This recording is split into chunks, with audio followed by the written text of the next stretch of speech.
পয়লা জুলাই থেকে কার্যকর হওয়া 3টি নতুন ফৌজদারি আইন সম্পর্কে সচেতনতা শিবির অনুষ্ঠিত হয় আগরতলা পশ্চিম মহিলা থানায়। নতুন আইন ভারতীয় ন্যায় সংহিতা, ভারতীয় নাগরিক সুরক্ষা সংহিতা এবং ভারতীয় সাক্ষ্য অধিকার যথাক্রমে ঔপনিবেশিক যুগের ভারতীয় দণ্ডবিধি, ফৌজদারি কার্যবিধির কোড এবং 1872 সালের ভারতীয় সাক্ষ্য আইনকে প্রতিস্থাপন করবে। পুলিশ কর্মীদের এই নতুন আইন সম্পর্কে সচেতন করার জন্য পুলিশ মহাপরিচালক এই সচেতনতামূলক অনুষ্ঠানের আয়োজন করেন এদিন। এই আইনগুলিতে সন্ত্রাসবাদ এবং সংঘটিত অপরাধগুলিকে আরও কার্যকরভাবে মোকাবেলা করার বিধান রয়েছে এবং বিচারের সময়সীমার পাশাপাশি তদন্তের মান উন্নত করতে আধুনিক ও বৈজ্ঞানিক প্রযুক্তিতে অগ্রগতি অন্তর্ভুক্ত করা হয়েছে বলে এদিন অনুষ্ঠানে জানানো হয়। जस्टिस का जो प्रोसेस है वो भी जल्दी एक्सपीडिएट होने का भी प्रोविजंस है। इसमें आप लोग देख सकते हैं कि ज़्यादा से ज़्यादा विक्टिम सेंट्रिक अप्रोच है। जो क्राइम से जो पीड़ित होता है उनके लिए ज़्यादा प्रोटेक्शन है इसमें। तो कुछ हाईलाइट्स है इसमें, जैसे कि अभी छोटा मोटा जो क्राइम होता है, जैसे चोरी लेस देन 5000 का जो क्राइम होता है, पब्लिक में जो इंटॉक्सिकेशन करते हैं और डिफेमेशन करते हैं, उनके लिए अभी कम्युनिटी सर्विस जो वेस्टर्न कंट्रीज में ये होता है, कम्युनिटी सर्विस जैसे लंदन में जाके कुछ रोटी बनाना या कुछ क्लीनिंग बनाना, ऐसे जो कम्युनिटी सर्विसेज इंट्रोड्यूस किया गया है। ये पहली बार ऐसा हुआ है इंडिया में। उसके बाद कुछ स्ट्रिक्ट सेक्शंस भी है, जैसे कि 12 साल का जो बच्ची है उसको अगर उससे लेस हुआ 12 साल से जो लेस एज का जो बच्ची का अगर रेप हो गया तो उसमें डेथ पेनल्टी का भी प्रोविजन है। और उसके बाद जो ऑफेंसेस जो है जो 3 years टर्म से जो कम है उसका परमिशन ऑफ एसडीपीओ का या कोई भी डीएसपी का ये चाहिए। और उसके बाद सेडिशन जो था वो अभी रिपील हो गया है। अभी नया पेनल्टी जो है वो उसमें वर्डिंग स्टेज हो के अभी threat to sovereignty, unity and integrity of India ऐड किया गया है। उसके बाद स्नैचिंग के लिए जो चेन स्नैचिंग होता है उसके लिए सेपरेट सेक्शन इंट्रोड्यूस किया है 304 BNS में। उसके बाद टेररिज्म के लिए नया सेक्शन आया है, पेटी ऑर्गेनाइज्ड क्राइम के लिए नया सेक्शन आया है। आर्बरिंग, अगर कोई टेररिस्ट को आप किसी ने उसके घर में रखा या कोई सपोर्ट किया उसके लिए भी पनिशमेंट आया है। और इसके लिए एसपी का परमिशन लेकर ही केस देना है।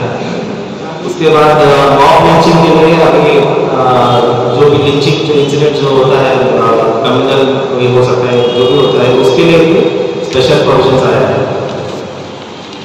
उसके अलावा हमारा जो सीआरपीसी बहुत आउटडेटेड था 1973 का, अभी लेटेस्ट BNSS उसको रिप्लेस कर रहा है। इसमें बहुत सारा टेक्नोलॉजी के ऊपर और फोरेंसिक साइंस के ऊपर फोकस किया हुआ है। इसमें एक 0 एफआईआर पहले से था, अभी उसका एक्सक्लूसिव प्रोविजन दिया हुआ है 173 BNSS में। कोई भी कहीं से भी 0 एफआईआर लॉन्च कर सकता है। और EFIR का एक नया टर्म यूज़ किया है। इसमें कोई भी जो मीडिया है उसमें मोबाइल या ईमेल, व्हाट्सएप कहीं से भी EFIR कोई एक आदमी जो है कहीं से भी लॉन्च कर सकता है। और सेक्शन 530 ऑफ BNSS बहुत इंपॉर्टेंट है। इसमें ऑल ट्रायल्स, इन्वेस्टिगेशन प्रोसीडिंग्स इसमें इलेक्ट्रॉनिक मोड में भी करने का एक सुविधा दिया हुआ है। उसके बाद पुलिस को प्रॉपर्टी अटैच करना, जो क्रिमिनल है उसका भी क्लियरली प्रोविजंस और गाइडलाइंस और प्रोसीजर दिया हुआ है। और हमको पुलिस को बोला गया कि आयोग within 90 days of lodging of complaint litigant को उसका प्रोग्रेस ऑफ इन्वेस्टिगेशन बनाए। ये बहुत ही जो विक्टिम है उसको बहुत अच्छा से जस्टिस मिलेगा कि उसका केस में क्या हो रहा है, ये सब अपडेट उनको अभी मैंडेटली पुलिस को देना पड़ेगा। और within 60 days of filing chargesheet 60 days होने से trial has to be started. तो इसमें ट्रायल जल्दी से शुरू हो जाएगा और वो ट्रायल शुरू होने का 45 days के अंदर वर्डिक्ट प्रोनाउंस होना है। तो जस्टिस सिस्टम बहुत फास्ट हो गया है। और उसके बाद 176 BNSS में एक्सपर्ट्स को हम लोग एग्जामिन कर सकते हैं इन्वेस्टिगेशन में। फाइनली हमारा जो अभी हीनियस क्राइम में फिर से हैंड कपिंग का प्रोविजन अभी वापस आ गया है। तो सेक्शन 43, 23 ऑफ BNSS में क्लियरली लिखा गया है कि कैसे अक्यूज को हम लोग कौन सा केसेस में हम लोग ऐड कर सकते हैं उसको मतलब भागने से प्रिवेंट कस्टडी में स्ट्रिक्टली हमको कोर्ट को प्रोड्यूस करने में मदद होगा। उसके बाद अभी जो हम लोग पुलिस रिमांड जो लेते थे 15 डेज़ का, उसका अभी इमीडिएटली लेते थे पहले, अभी उसका 60 to 90 डेज़ का पीरियड में कभी भी हम 15 डेज़ का पीरियड का पुलिस रिमांड ले सकते हैं। इसमें पुलिस को बहुत मदद मिलेगा क्योंकि कुछ इन्फॉर्मेशन हमें बाद में भी आता है, तभी हम पुलिस रिमांड का ज़रूरत हो जाता है, पहले उसका प्रोविजन नहीं था। तो अभी हम लोग 60 to 90 डेज़ के अंदर कभी भी हम लोग 15 डेज़ का पुलिस रिमांड ले सकते हैं। उसके अलावा अभी इंडियन एविडेंस एक्ट 1872 वो भी रिप्लेस कर दिया अभी भारतीय ये BSA एक्ट साक्ष्यम भारतीय साक्ष्यम अधिनियम। उसका अभी हम इलेक्ट्रॉनिक एविडेंस जो है उसको बहुत ज़्यादा इम्पोर्टेंस दिया हुआ है, उसमें कौन एक्सपर्ट है वो सब क्लियरली डिस्क्राइब किया हुआ है। और हम लोग अभी जो भी सीन ऑफ क्राइम होगा उसको हम लोग वीडियोग्राफी करना है और उसको कोर्ट में भी एक कॉपी देना है, और ये सब अभी मैंडेटरी हो गया है। और सेकेंडरी एविडेंस जो था वो भी एक्सपैंड हुआ है, पहले से था अभी उसका स्कोप एक्सपैंड हुआ है।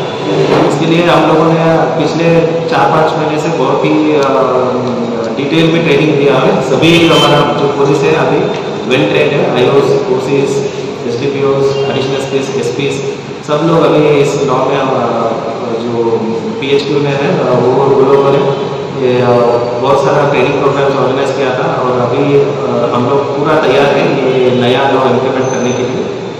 और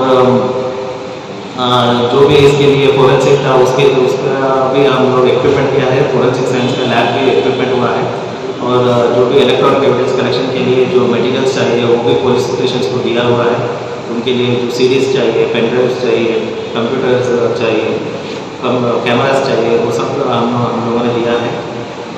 और आज से हम लोग जो भी PO जो डेट ऑफ अकरेंस अभी 1 जुलाई से जो होगा वो नया एक्ट में रजिस्टर होगा। और इसलिए हम लोगों ने एक छोटा प्रोग्राम रखा है कि ये सब अवेयरनेस करने के लिए। और आज से कुछ दिन हम ऐसे अवेयरनेस प्रोग्राम बहुत सारा होल्ड अप करेंगे क्योंकि नया लॉ है तो सभी को कुछ ना कुछ डाउट होगा। तो हम